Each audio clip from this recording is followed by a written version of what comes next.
Thank you again. My name's Laura Faulcon, and I have a co-facilitator. Karen Layou is here. And we're very thankful that you are choosing to spend this hour with us. We want this to be interactive.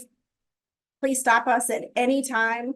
I will be sharing information based on the employer and the really the professional side of things. Ironic that tonight's topic is professional, but based on our employer advisory group that we have and preparing students to enter the workforce. And then Karen will be presenting from the faculty perspective. So if you have any questions or anything that you'd like to stop and interject, please feel free at any time, or any comments that you'd like to put in the chat, please feel free. Where we get this information from, this is all based on the National Association of Colleges and Employers. This is the largest research-based group that not only prepares our students, our college students, even students who are completed with their undergrad and then their grad school as they enter the workforce, but it tracks industry trends on not only who is graduating, age, range, but students who are, or actually employees who get their first jobs, but then once they've gotten their jobs, how they stay in the field the longest, how they move up in the industry the longest. And it's based on these 8 professional competencies. We started the first 4 competencies in the fall, and now we are almost finished with the remaining 8 competencies. And some may refer to these as soft skills, quote unquote, but they actually are research-based, as I mentioned, in these industry standards. And so our hope is that you're able to take these and look at what all of you do in your very important content and be able to make those connections and say that, wow, I'm already doing this in my science class or my English class or my business class. And if not, then perhaps after attending one of these, you can make that connection from there. Laura, one quick comment. Please. One of the things that I would say is that even if you can say, oh, hey, I already do this in the classroom, make sure that you're telling the students that you're doing it too. Because that's one of the key things that we want to do is make our curriculum very transparent to our students. And so just highlighting these skills as part of what they're learning is key. Thank you for saying that. I interacted with a young lady today in the Career Center, and just by chance, she said, oh, in her job, she really speaks up and asks for help when she needs it. And I said, well, that's a great example of self-advocacy. And I said, well, you know, that's something that employers are going to be looking for. And she's like, oh, I didn't know that that was a thing. And I was like, well, that's actually one of our professional career competencies. So the more that you can name it, like Karen said, and call it out for students, the better they will become aware and be able to use that language in their everyday speech. So today's topic, professionalism. You might think, oh, I already know what that is. I know what it isn't. So we'd like to hear from you. What is professionalism in your point of view? So please feel free to call it out or put it in the chat. Intense sarcasm comes to mind. But professionalism to me is maintaining decorum without including off-color remarks when they're inappropriate. Okay, thank you for that. So maintaining decorum, excellent, very good.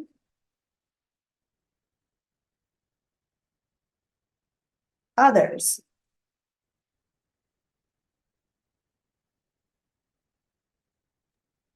Tell me a little bit about emails. I know you all get some emails.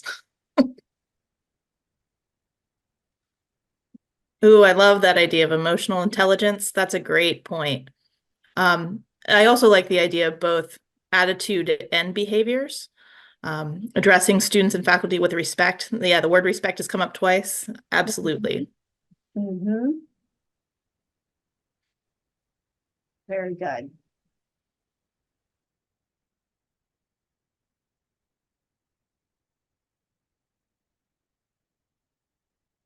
Anything else? Think about nonverbal, verbal examples. We've mentioned kind of written examples. Maybe when you see it, you can definitely identify it. You can definitely identify what professionalism isn't. Ah, I see. Okay. Eye contact, good. And I saw yours, Dr. Davis. Chef Savi, I like your comment about setting a standard. And so that idea of modeling behavior is a key part of it, particularly in our role as faculty. Good. Okay. And then addressing people by proper titles. Good. We might come back to that. Ah, dress professionally. We'll definitely see that in a minute. Good. Okay. Robin, thank you for that. Showing up early, ready to learn, interact. Good. Okay. Good place to start. So I kind of wanted to throw some things out there just in case we needed a little brainstorming. I'm not sure about you, but having been in the professional world, quote unquote, for a long time, also having sat on interview panels and evaluating people for a long time, I definitely know what it isn't. It's easy to sit and say, well, I know that's not it. Sometimes it's difficult to put your finger on what it actually is. So I threw some things here, just to get you going. Just give me a head nod if you would agree. This one for sure. And I put company, everything that as I mentioned before, everything I'm bringing up is also representing our employers. For those of you that don't know, we have an employer advisory group that meets every month. We have about 30 folks on there, and I run these slides by them before we come to you just to say, is there anything I'm missing? Is there anything else that you'd like to add?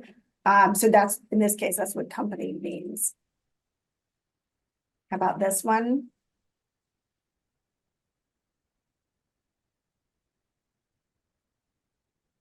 How about this? Okay.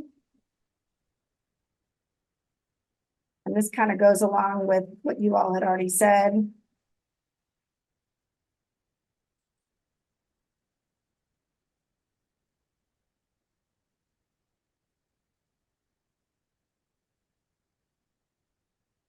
Whoops. Okay. Anything else that you might add to that as far as things that we could identify? This was just okay. I'm seeing some no's. Okay. Going with the completing tasks before deadline or on time. The phrase I use is promise less, deliver more.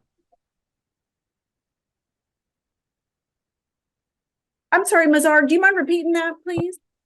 So for the completing tasks before deadline or on time, Yes. the phrase I use is promise less and deliver more. Yes. If I know I can finish it by Friday, I'll say, I'll try and get it by Monday. Yes. Wouldn't that be incredible? I love that. So these are just a few examples that are tangible. In our session last time, when we talked about leadership, we showed an example of how people are evaluated. It was just a sample, like an employee evaluation. And those are tangible ways that people are evaluated each year. A lot of the leadership and professionalism goes the same way. Some of them are arbitrary, they are tangible. If you can, see a person come in on time, yes, you check the box. If you see someone showing up to work early, yes, you can check the box. But others, they are just like a feeling of professionalism. As we are preparing our students to finish Reynolds, go out into the workforce, we want to instill this as much as possible, that you do want to do these things so you can be measured on this professionalism. So the next, back to some of your comments too, is it how you look? Is it what you wear? So, and I think Mazar had a comment there. I think somebody else did too. This does go to what the company expectations are. It has changed in the last 10 years, even 15 years. And this will go to what your students are applying for. even how we represent the Reynolds culture. Depending on, now I will say, and Missouri, I don't mean to call you out, you are, if you look at how he is dressed every single day, that is impeccable. And I really didn't know that he was going to be here today, but I am just calling him out. Definitely a perfect example of professionalism. But as our students are graduating and going out into the workforce, the best advice that we can give them is to research the companies that they're applying for. That is, bar none, the best advice all of us can give them ahead of time. I've spoken with employers recently who have been, frankly, very disgusted at the fact that male students in particular will show up to an interview without a jacket or without a tie, or maybe wearing sneakers, when it is an expectation as part of their work culture. And perhaps our young people, our Gen Zs, maybe they don't think that's professional. But if you research what the company norms are in advance, then you would know that that's the expectation. So there are ways around that. You know, if people say I don't have money for a suit or I don't have that, we are working on building a closed closet here. We don't have the space right now, but we are working on that. There are also, you know, ways you could get, you know, a discount on a suit, or it doesn't have to be a suit necessarily. It could be a jacket and a tie. But it's ultimately, the onus is on the candidate. So they have to do the research. What's the company culture? What are people wearing? But in an interview, they have to look the part. No matter what, people need to look clean, well-groomed. They need to be, if their hair is disheveled and a mess, that's not acceptable in an interview at all. Luckily for some of our health professions folks on the call, in an environment where you're wearing scrubs, you have an advantage as far as what to wear in the workplace. Can anyone think of other professions where an everyday uniform is required?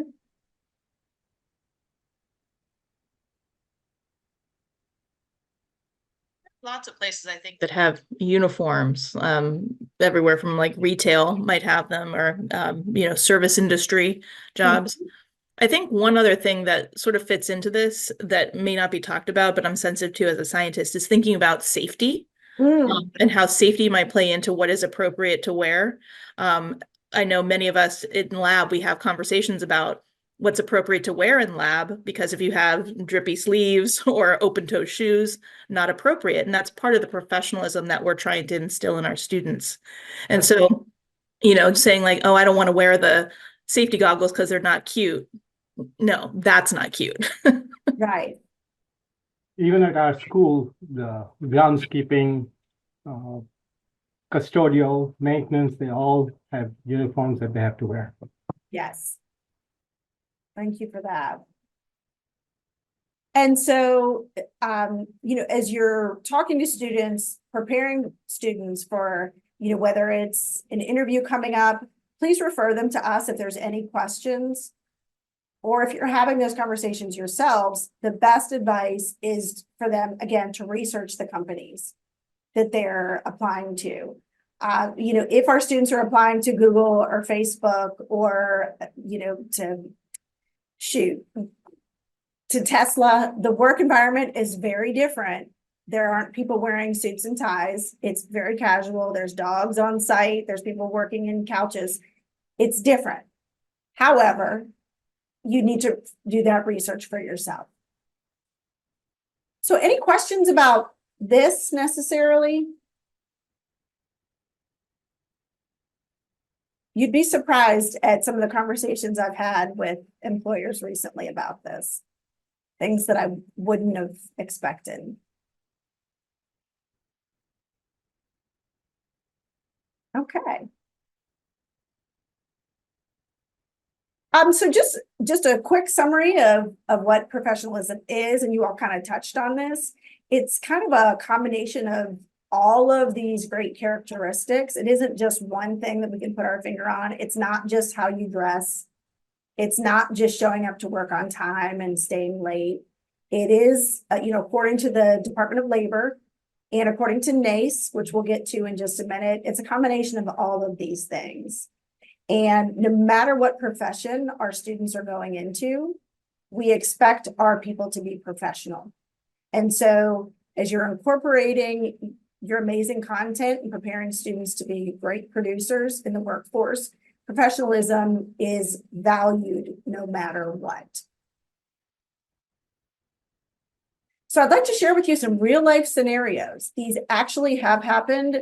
I know firsthand about these experiences. And so I'd love to get your feedback.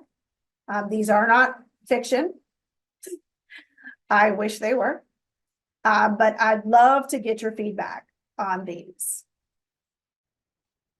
So just in case you aren't able to see the screen, I will just do like a quick summary here.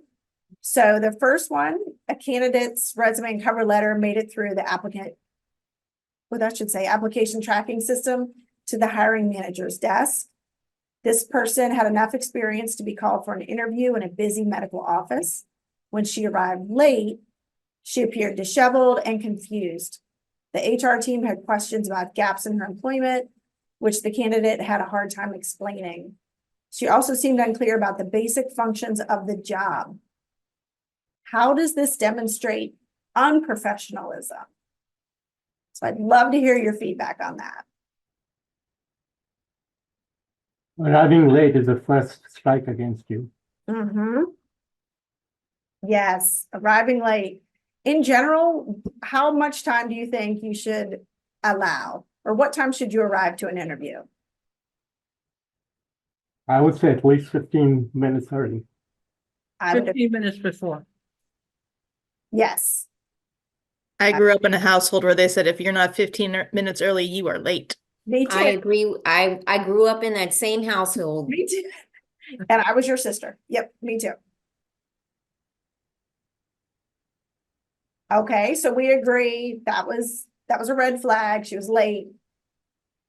Didn't do her research about the company, about the job, because she wasn't sure what the job entailed. Yes. Well, And that, I will say this. Why was she disheveled? Why was there a problem? Because if her application materials were right on track, then it tells me that she should have more going for her and should be prepared. So I want to know what's going on that caused this issue. yes. She probably was not prepared and not done enough research on the company. Yes. I'm going to play devil's advocate on this one. Or she's just someone that absolutely panics with an interview. And I've met those students. Those are our students, right? Those students that have no problem in the classroom, talking to each other, talking to their peers. But boy, when they come to talk to you, they can't, right? They go into these situations, and depending on their experiences, maybe they had a previous interview that went really poorly, and now every interview is this horrible situation. You just don't know. But unfortunately, the employer only knows what happens in those moments. So I think that makes this discussion and then sharing this with our students even more important because of that. These are some things of how do we get around this and that sort of thing. Thank you for sharing that. Yeah, it really is about learning how to manage anxiety, how to manage that whole situation. Yes, exactly. Teachable moment. Any other thoughts?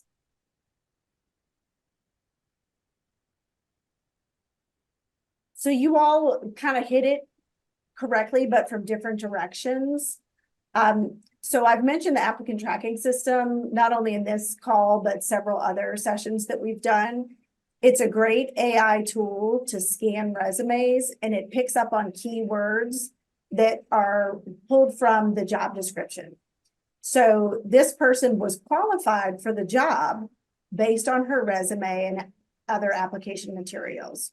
So that alone got her the interview, because as you all know, sometimes the applications that are out there, sometimes there's 100, 200 people applying for jobs that aren't qualified, and only, 10 may get called to an interview, or even less. So the fact that this young lady was qualified enough to an interview was great.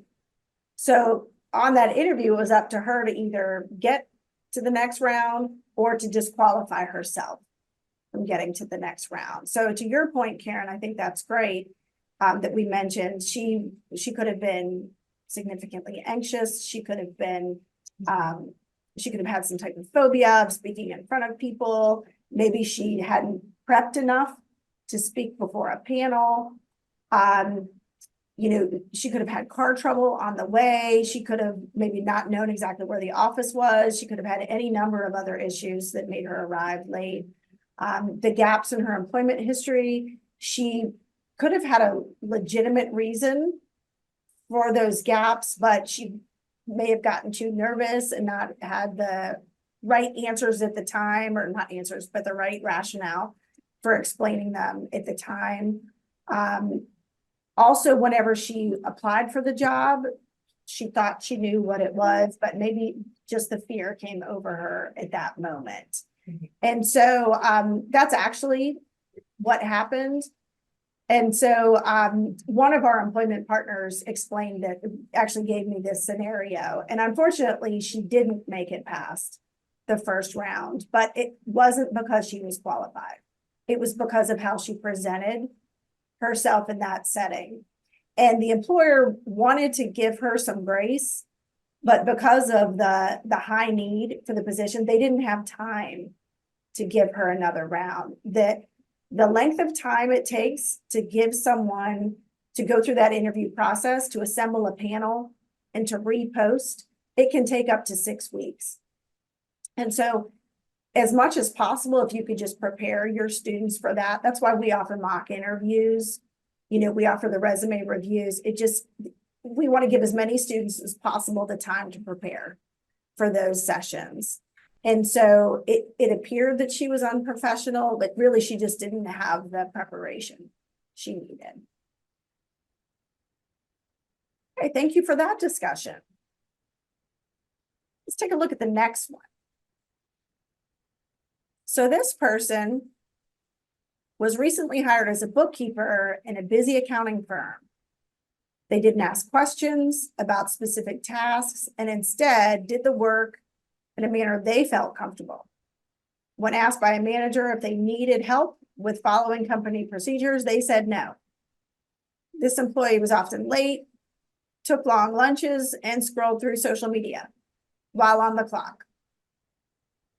So what are your thoughts on this one? Our company expectations posted, did the employee acknowledge in writing that they agreed to comply? Good question. Yes, thank you for that.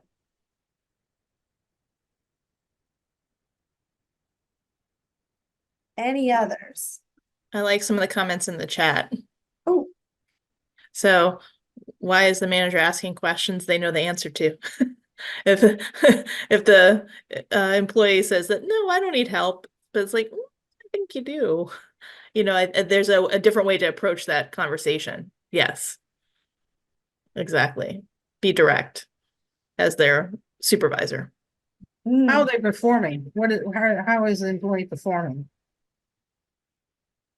I mean, it's not in the scenario, but you can play it out in your mind. Are they performing at an optimal level? Are they performing subpar? What are they doing to justify why they're still there, considering this scenario? Mhm. Late, long lunches, scroll through social media while on the top. I mean, they aren't performing at an optimal level. I mean, this is a no-brainer, so. Right. Right. Do they Yeah. need more work? Right. Right. So this was shared also with me. And so I didn't include there how long the person had been there. It says recently hired. And so there is a probationary period for this particular accounting firm. And the probationary period meant that the person could be dismissed without cause. And so I don't know if it was like a 60-day without cause, but the fact that the person had refused assistance or refused to follow company procedures and had blatantly not followed company procedure, they were dismissed without cause. And this one I thought was relevant to bring up to our folks here. Just because of the culture specifically of our Gen Z, and again, not to generalize, but because, oh, Dr. Davis, I see you. I'm sorry, I didn't want to interrupt you though, Laura. Oh, okay, well, I'll just finish my thought. Just don't let me forget, because I don't see the chat and I don't want to miss anything there. Social media in particular, I know that, the norms and culture of scrolling and, a lot of people do that on their lunch break and, and that's all fine. But it's really important just to stress with our students as they're, going out into the workforce, just to make sure that you understand what the company policy is on that.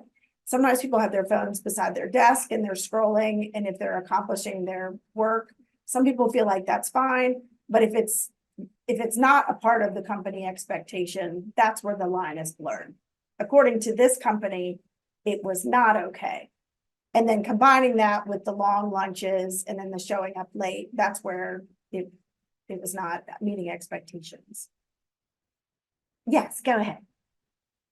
I just want to bring attention to the fact that the manager, like we always look for the unprofessionalism in the new hire. And sometimes there seems to be a setup. And one of the things you said was they refused help. And that wasn't the question that was stated. That the manager asked that they need help. Maybe they didn't even know they needed help. So to be fired on basis of refusing help doesn't seem to be accurate. If that manager and supposed to be modeling the values of the company and acting in professionalism, and is a leader, said leader, supposed to be modeling everything that professionalism is, it seems to me that they're the ones that need to be held accountable if things like this continue to happen. And to say that something is happening often, it means that it has continued over a period of time. So to me, I'm having a conversation with the manager because ultimately attitude reflects leadership. If this is acceptable over a period of time in various different ways, then that manager needs to have a conversation then necessarily, and obviously so candidate too. But if that behavior is allowed to happen, then the person that's doing the behavior shouldn't necessarily be the only one held accountable. Sure. I'm sure there's fault all around in this situation. Lots of investigation, perhaps some accountability needs to be looked at through the whole situation. And you're right. Sometimes it's the new hire coming in, sometimes it's management, sometimes it's all the way around.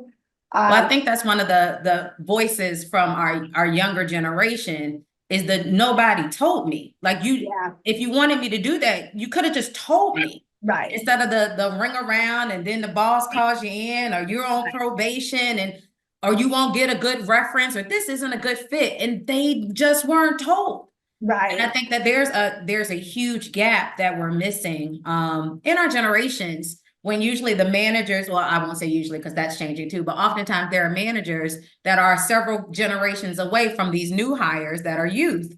And the managers are expecting a behavior, because that changed drastically between older generations and now, of what professionalism is, what work ethic is. Like, that looks different.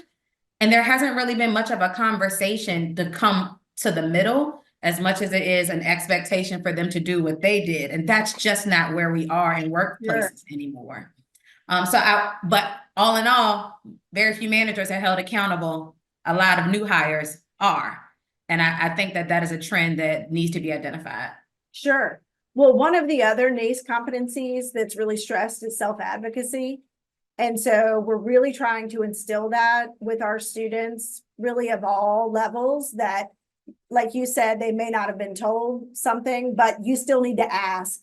Just like you all teach your students, ask for help, ask for, resources, ask for support. So that when you go out into the workforce, ask for help, ask for resources, ask for support. These are transferable skills that you'll need at every single level. So, the more that we can do to educate our young people, our students of all ages, to have that success when they go on to the next stage. Okay, great. The next one, it's easy. So this good person, during a Zoom interview, a candidate called in from his moving car while driving. He was casually dressed, and when asked if he was ready for his interview, he said yes. Explain how this demonstrates unprofessionalism. And by the way, this is the last scenario. Thank you all for participating. I would stop the interview immediately because he's driving. I don't care how he's dressed.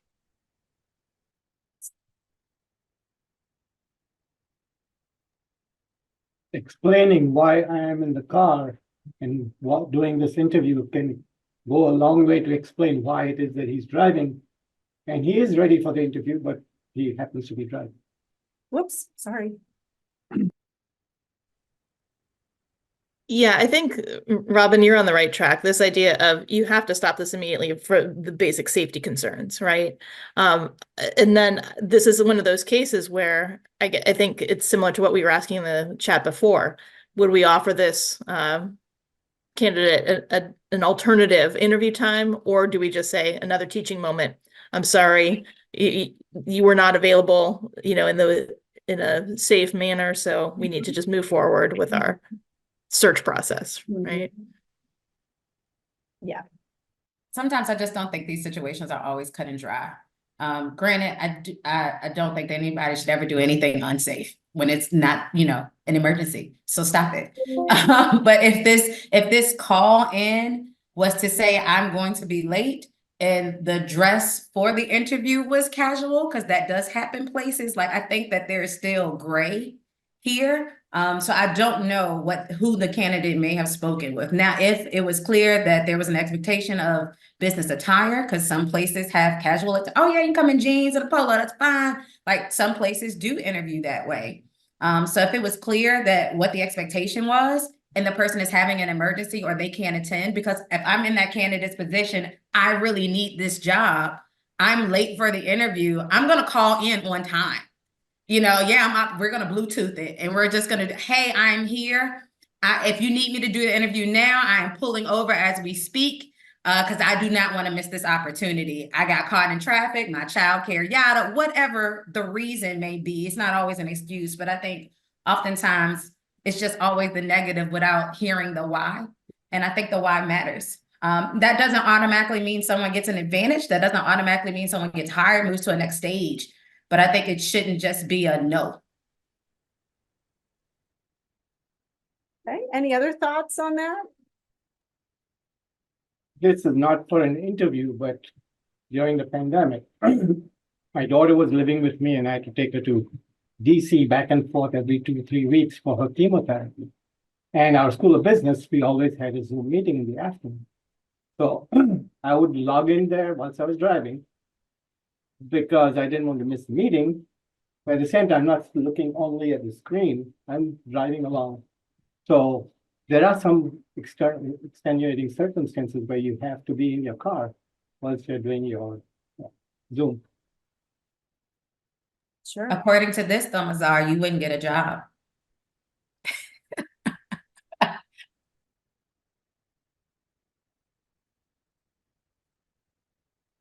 Well, the advice I would give you all, based on our employer advisory group, is that expectations are, when interviews are set up for all of our employers, the expectations are shared in advance. For example, you've been scheduled an interview with such and such company on such and such date at this location, or if it's Zoom, they'll say at Zoom at such a, the time or whatever. Or, in real life, park at all the parking requirements and such. And if it is Zoom, they'll say you need reliable internet, make sure you're in a quiet place, with it. Sure to wear pants. And be sure to wear pants, probably some things like that. We definitely don't want any type of wardrobe malfunction, things like that. But all of those things, we've all been on panels before where things like that are set up. I can't speak for this in particular. This was just shared with me. But you all please use this for your students as examples, because these are real. And we do not want Reynolds students to go out into the community like this. We want them to be perfectly prepared, excellent exemplars of the great work that you've done with them. And we want them to get gainful employment or transfer. That's our whole mission. So thank you all for your comments there and for your participation. If you've been wondering what NACE actually says, here's the definition on the left, and then on the right, these are some sample behaviors. So you all kind of gave some examples before, dressing the part, showing up on time, staying late, taking initiative, leading by example. Again, these are research-based. The majority of our four-year college friends, all of our schools in Virginia follow NACE competencies. There's an annual conference every year. Since I've been here at the college, we are following all of these NACE competencies here. Any questions about what you see on the screen? I think just one comment that I really like about the NACE definition of professionalism is that idea that, you as an individual are working with your own work habits and environment, but it's in the interest of a larger community or workplace. And so it's, again, that piece of part of being professional is realizing that, you're part of the larger picture. Absolutely. Okay. Oh, go ahead, Stacy. Oh, she's just clapping.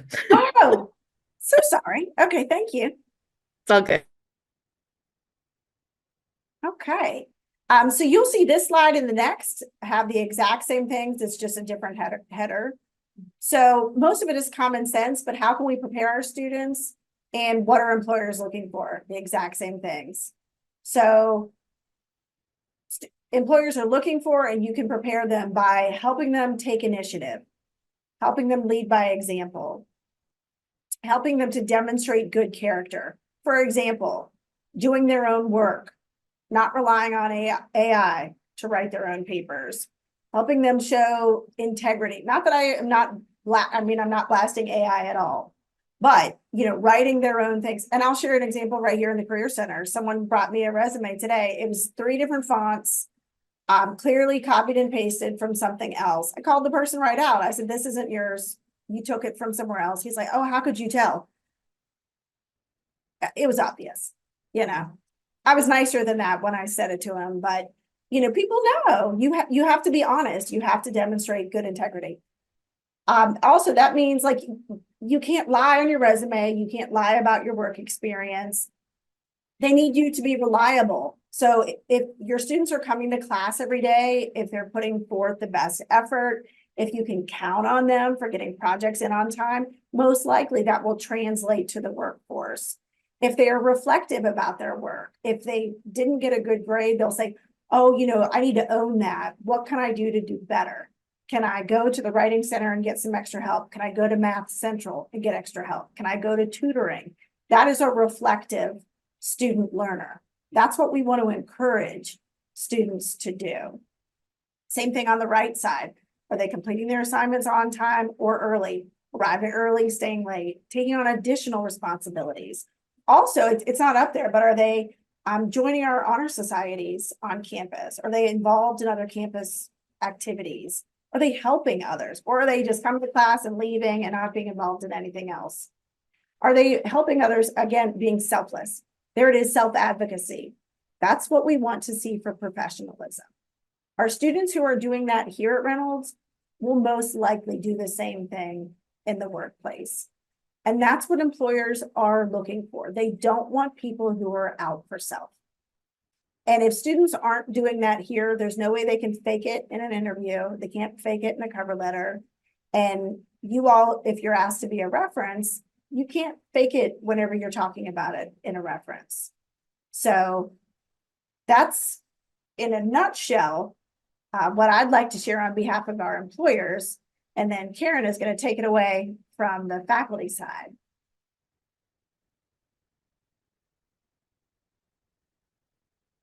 Oh, you're on mute. I'm doing it. Getting there. So lots of different things that kind of come to mind when I think about faculty-student interactions and how they can help students understand professionalism better.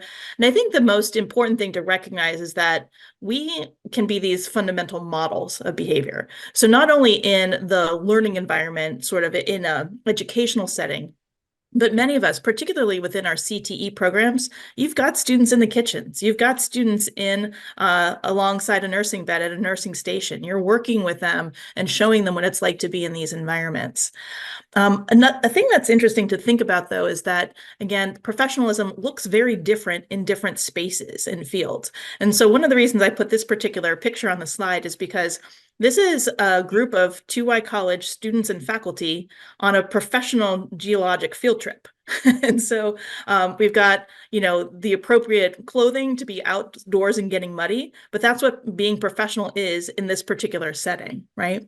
But one of the things that I think that's interesting for transfer students in particular that are taking courses across a wide range of disciplines is to realize, again, there may need to be some of that code switching that happens again. What you're doing in a science classroom may not necessarily be appropriate in a humanities classroom, and vice versa, just because there are different ways of communicating in different spaces.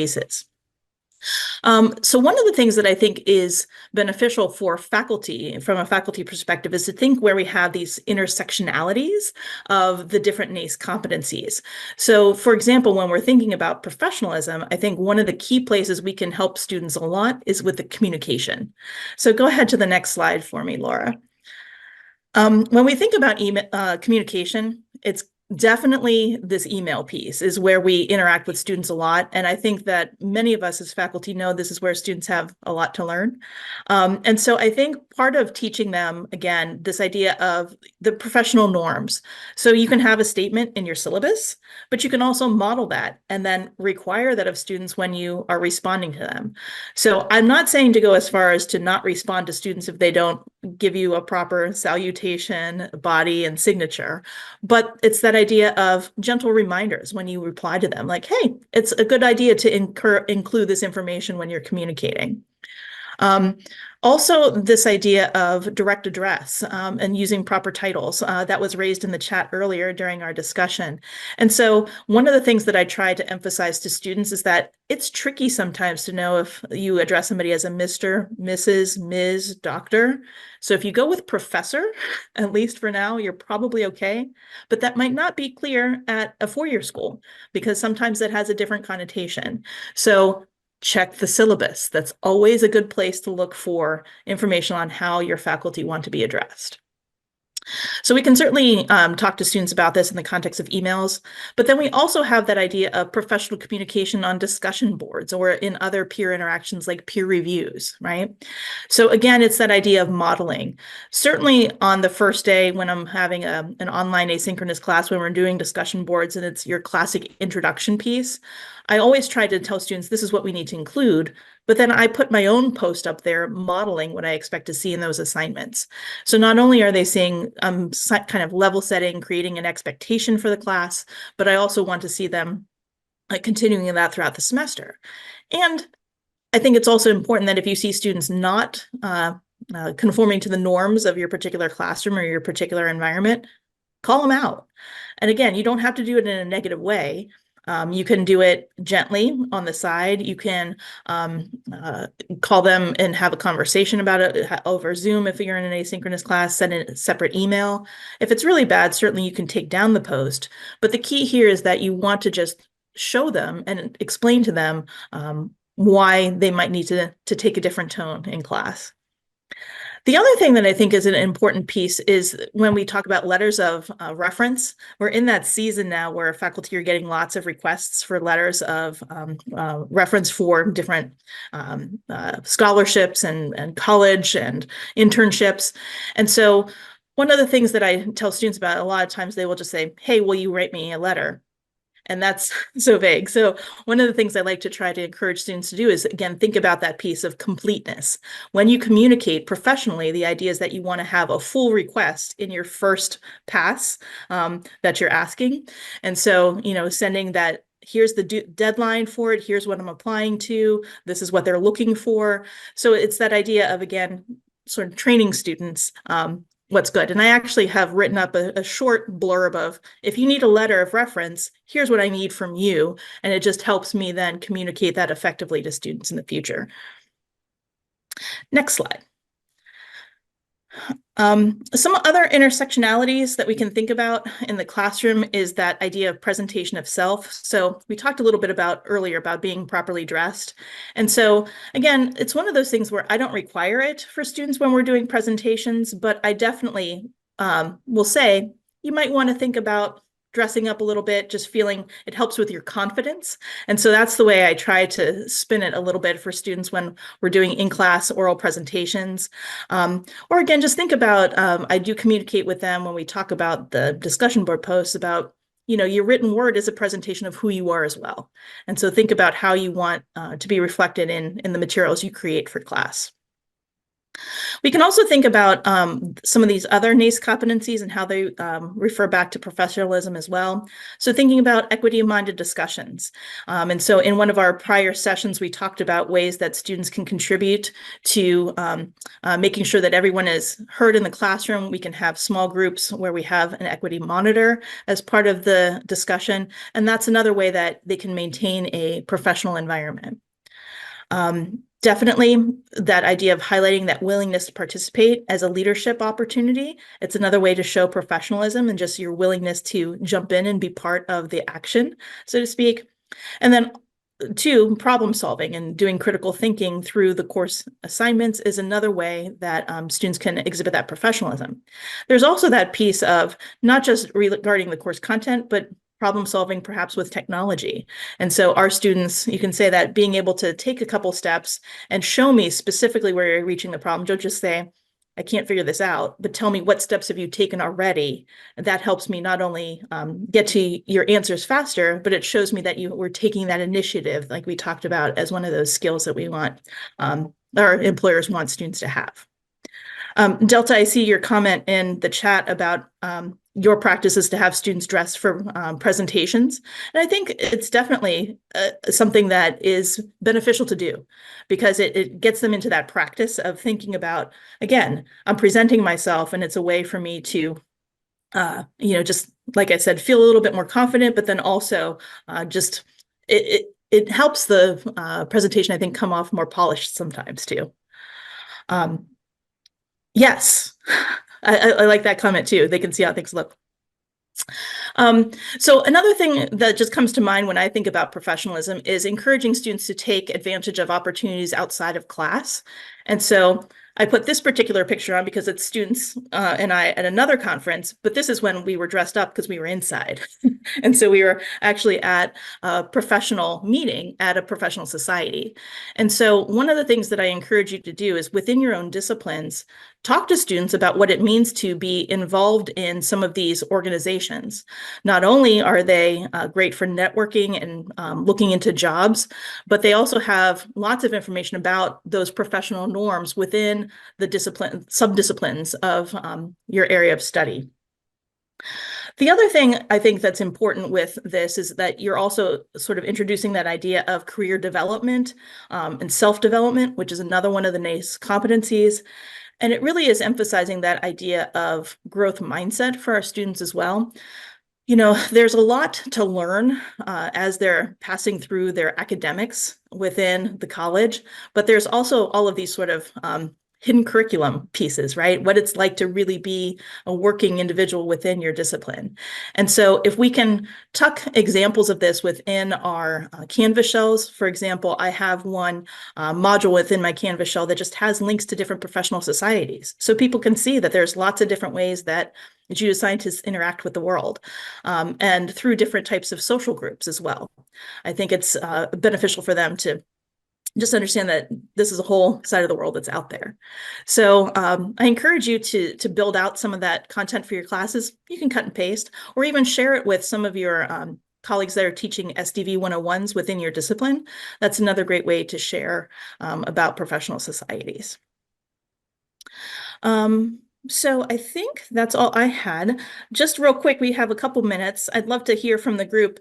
Are there any specific activities that you do in your classes that you feel truly emphasize professionalism? I'd love to hear about them. Share what you're doing with the group.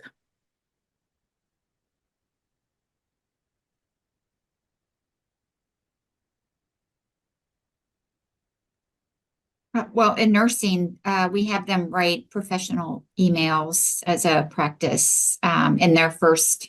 We have 2 professionalism courses.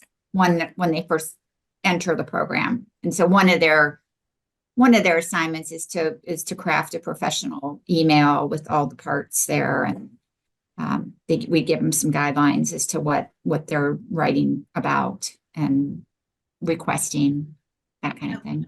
I love that. I love that your degree plan has that sort of built right in. But again, so key for nursing. Well, and you gave me a great idea for the level 4 students in their professionalism course. They do group presentations.